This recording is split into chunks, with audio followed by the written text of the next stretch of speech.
I've been an animator on YouTube for over half a decade now, and for most of that time I used FlipaClip. It's a great animation app. FlipaClip is my darling, my angel, my baby! All the other animation apps are terrible. Nothing could ever be wrong with FlipaClip!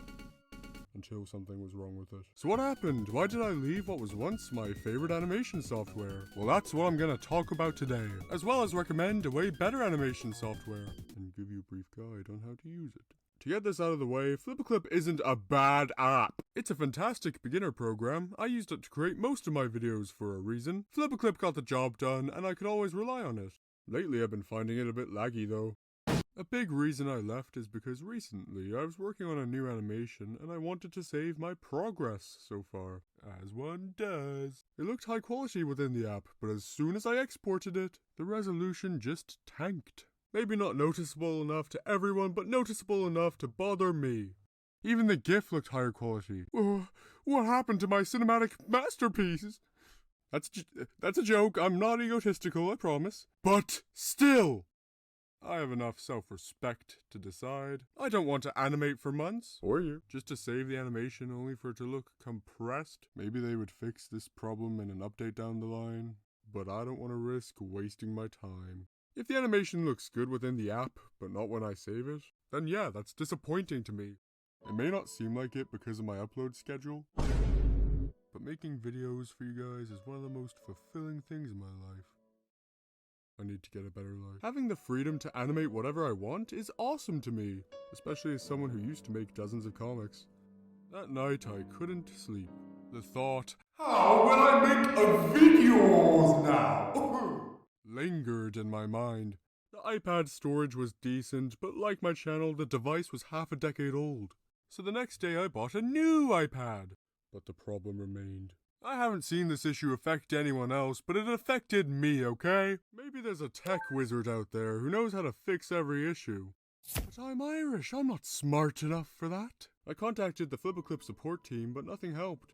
We need to build trust in this relationship.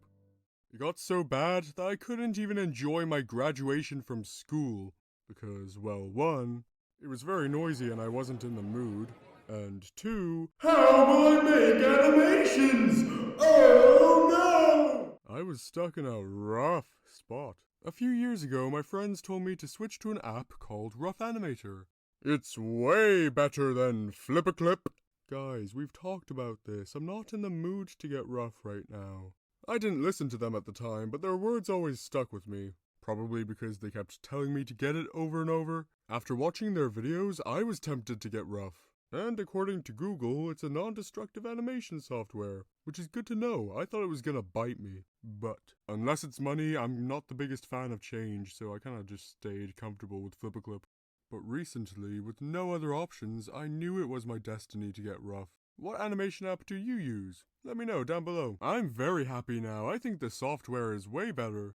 I'm going to explain why and show you the many features I was missing out on. FlipaClip had limited layers, but with RoughAnimator it's unlimited, which is so much less restrictive. To add layers, tap Add Layer. These are your drawing frames on each layer. Tired of copy and pasting on FlipaClip for minutes on end? Just drag the drawing on Rough to last as long as you'd like. It turns 5 minutes of work into 5 seconds. It's like an editing app in a way, but for animation frames. And to add a drawing frame, tap here.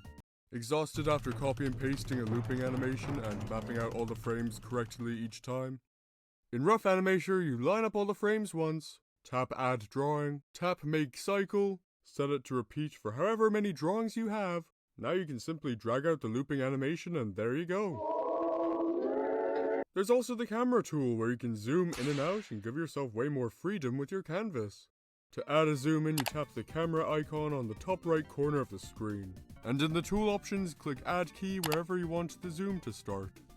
If you want it to be a slow zoom, go to a frame far away. The closer or nearer it is to wherever that original keyframe was placed will change its speed. Once you've found a spot, zoom in and position it to your liking. In tool options, you've got your basics. Brush, eraser, bucket, and lasso tool. Want to grab a color from your animation? Tap this icon, pick a color, and boom, it's your brush color. To save your project, tap Export Video. I choose ProRes for the highest quality. FlipaClip! Tap Import Audio to select your file. To add additional backgrounds and assets, I tap Import Images. This app saves me so much time, especially with the help of cycles. It's not free, but it's pretty cheap and it's a one-time purchase. So once you buy it, you have it forever. Unlike whatever this FlipaClip subscription service is. FlipaClip Plus, ugh. I kept the tutorial brief, but again, let me know if you have any questions in the comments.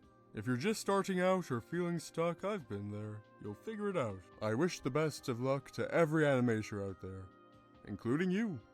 At the end of the day, the software you use isn't important. The real software was inside you this whole time. Like and subscribe for the death of FlipaClip!